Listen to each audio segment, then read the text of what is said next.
In this video, we have a new injector, which we're going to use for demonstration purposes, of a 5.9 C series Cummins. We're going to disassemble it so you can see what the insides and the guts look like and what it takes to actually rebuild an injector.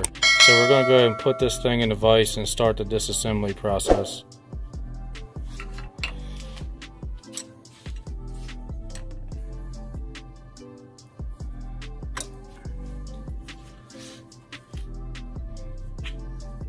As you see, he's splitting it.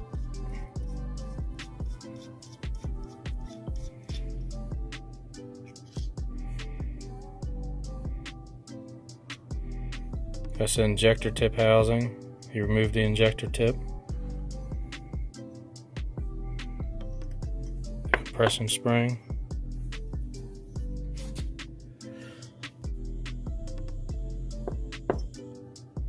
That's the opening shim to set the correct pressure. That last piece he took out is the opening shim, which helps set the correct pressure of the injector. Now we are going to reassemble the injector from this 5.9 liter Cummins engine. First is the adjusting shim for opening pressure. First thing is the adjusting shim for the opening pressure.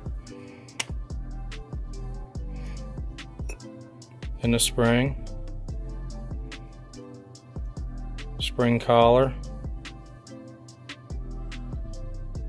Making sure the holes are on. Make sure you line the holes up when you put it back together. Now the injector tip. Then the injector tip housing.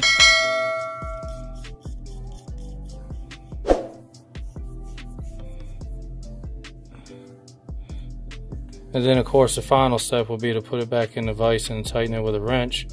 But you can see how this is easy being a brand new injector.